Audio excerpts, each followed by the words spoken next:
Assalamualaikum warahmatullahi wabarakatuh. Halo teman-teman semuanya, perkenalkan nama saya Nova Nursya Fitri, mahasiswi dari Universitas Muhammadiyah Jakarta, Fakultas Ekonomi, jurusan Akuntansi dengan NIM 2021 0310 26 0008. Di sini saya akan menjelaskan mengapa kita harus belajar ERP.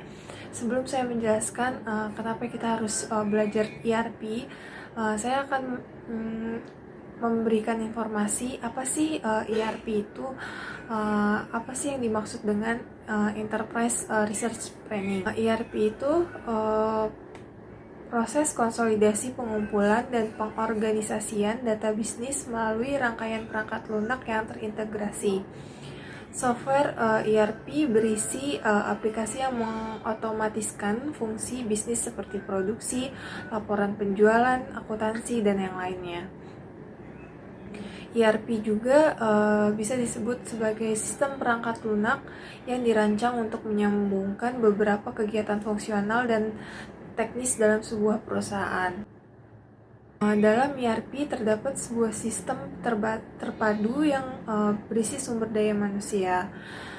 Tugasnya untuk memberikan standarisasi, menyederhanakan, dan mengintegrasi proses bisnis dengan beragam sumber daya manusia, sumber keuangan, dan hingga distribusi lainnya.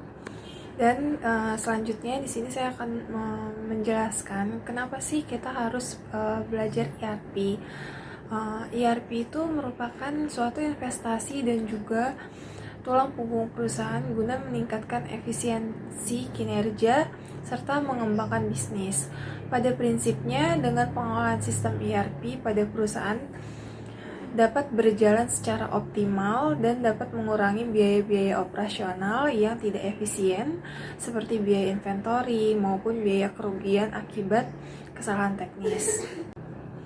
Penggunaan sistem ERP yang dilengkapi dengan hardware dan software untuk mengkoordinasi dan mengintegrasikan data informasi pada setiap area bisnis proses untuk menghasilkan pengambilan keputusan yang cepat. Karena menyediakan analisa dan laporan keuangan yang cepat, laporan penjualan yang on time, laporan produksi dan inventory.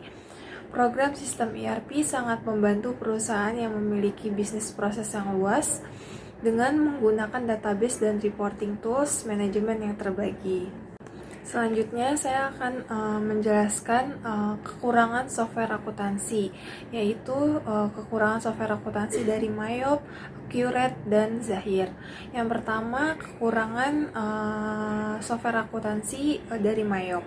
Yang pertama itu adalah tidak ada fitur pelaporan perpajakan Indonesia. Yang kedua, hanya bisa diterapkan pada satu perusahaan. Yang ketiga, disediakan dalam hanya bahasa Inggris.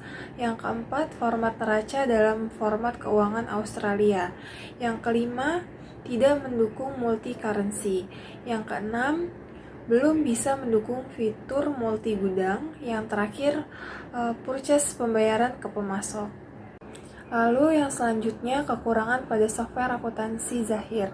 Yang pertama itu, harga software Zahir Accounting memiliki lisensi yang lebih mahal. Yang kedua, Zahir Accounting menghitung biaya per jam pada costingnya, jadi bukan merupakan biaya yang sebenarnya. Yang ketiga itu ada keraguan pengguna untuk membeli software Zahir Accounting ini karena versinya yang masih mahal dan terdapat beberapa fitur yang tidak pakai. Lalu yang terakhir itu kekurangan software akuntansi pada Accurate. Itu yang pertama tidak bisa di custom karena sudah disesuaikan dengan kebutuhan perusahaan yang ada di Indonesia. Yang kedua itu tidak mencakup seluruh operasional perusahaan. Yang ketiga, tidak mendapatkan training saat pembelian software Accurate ini. Sekian penjelasan saya tentang apa itu ERP atau Enterprise Research Planning dan kekurangan dari software akuntansi yaitu Mayop, Accurate, dan Zahir. Kurang lebihnya saya mohon maaf. Wassalamualaikum warahmatullahi wabarakatuh.